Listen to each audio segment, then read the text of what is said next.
So here is my 97 Mazda 323F.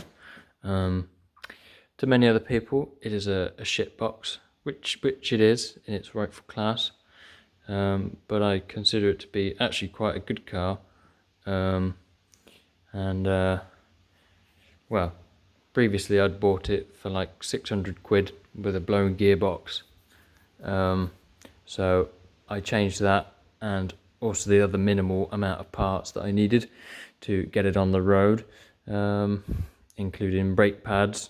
I then decided to put some old dirty thinners in the fuel tank, thinking it was petrol, and then had to change the filter on the pump, which probably wasn't a bad thing. So it's got a nice new filter. And then it drove all right for a while, and then I think I potentially just didn't put enough water in it, or the correct coolant. Coolant really does help, I think. So yeah, it blew the head gasket, and then I had to drive it around with a blown head gasket or partially blown head gasket for a few days. Well, sorry, not a few days, a few weeks or months, sort of while I was working, and I had another van at that time, but it just wasn't on the road, and I was just more excited about doing this one. But yes, its head gasket had blown, and then I had to well, what did I find? So I mainly found that in the previous head, all of the valves were fucked, like the clearances were shot, and they were all like coked up and stuff. Because I'd originally was gonna sort of do it back up and sell it back to the previous owner, which I still probably may do once I get it there. But yeah, so I'd bought probably two other heads, one which I thought I could use the head and then re-put the lifters and the valves all in, but then my friend had reminded me that there were no main caps, cam caps, so it could potentially have to be line board, and then finding out that I did think, I could just get it line board, but he said that was quite expensive. So yeah, thankfully I think I found a good head, and then I have out of the two heads that came with the valves, the original one and the other donor head, I've been able to lap the valves into it and seat them, and then get the valves to clear within, decent, well, I wouldn't say decent, but runnable spec, not too big. It will be probably slightly noisy, apparently, but yeah, so hopefully that will be a good step, because I do like this car. It is cool, and it is really fun to drive. I'd put it on. So these are the wheels that it came with. These are Weds Borfies, whatever they're called, whatever that means. But I think they are pretty, like, for the time of the car, if you're building this, these are the wheels that you'd kind of choose, like a kind of a falling off sex spec sort of era. They've got the like ugly, well, it was probably not ugly when it started it, but like this is actually just a chrome strip, a band of metal, sort of what do they call it, like spun onto the edge, so it's actually a lip that sticks over the top. So if I wanted to do anything nice with them, I'd either need to find new outer barrels that stick in, basically, or just get the whole wheels painted silver. Now, as many people will see, that it is not worth putting the money in.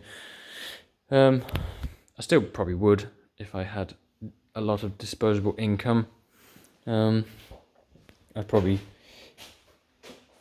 respray it all, paint it all nice. The previous owner had some fun with his mates.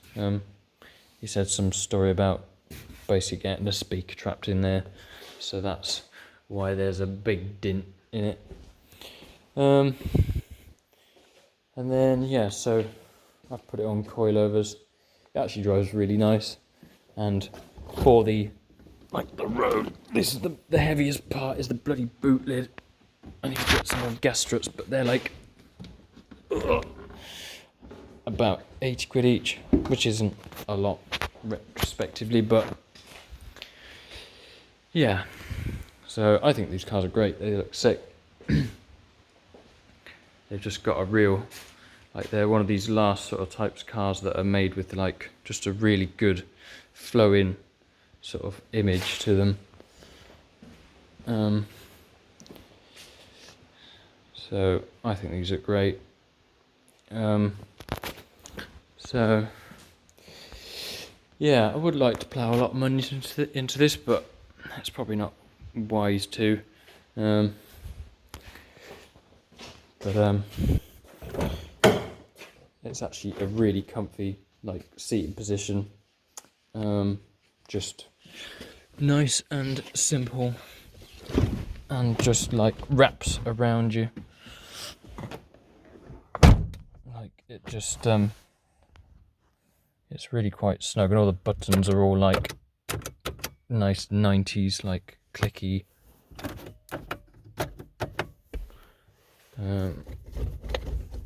Just a really nice.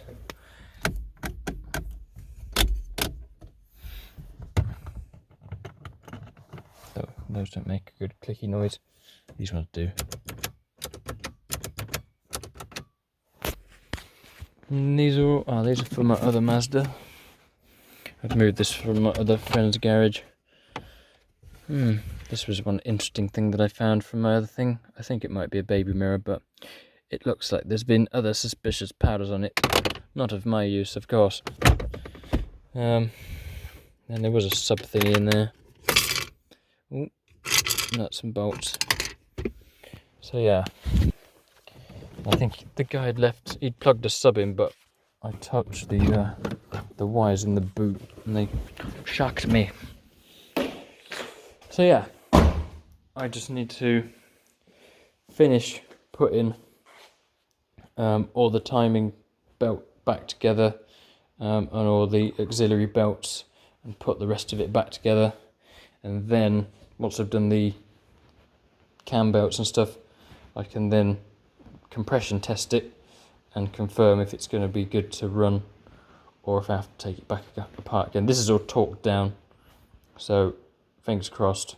I did a leak down test on the valves and stuff, and they came out dry, so I think that should be okay. I did consider potentially getting a bigger radiator, and also putting two or another auxiliary fan on there, just to help with extra cooling, because they seem to like getting hot. So yeah, I think definitely I'll make sure to put the genuine Mazda coolant in. That is definitely a step in the right direction. But yeah, so yeah, that's that for the minute. Me waffling for a bit. So yeah, if you have a Mazda 323, then let me know, or whatever, the Lantis they're called, I think, in other parts of the world. Yeah, this kiddie had cut the bumper, I think, for some silly little canards, which didn't look great, so yeah, then he's like hodgepodge painted it, so we will see. So yeah, thank you for watching, and see you in the next one.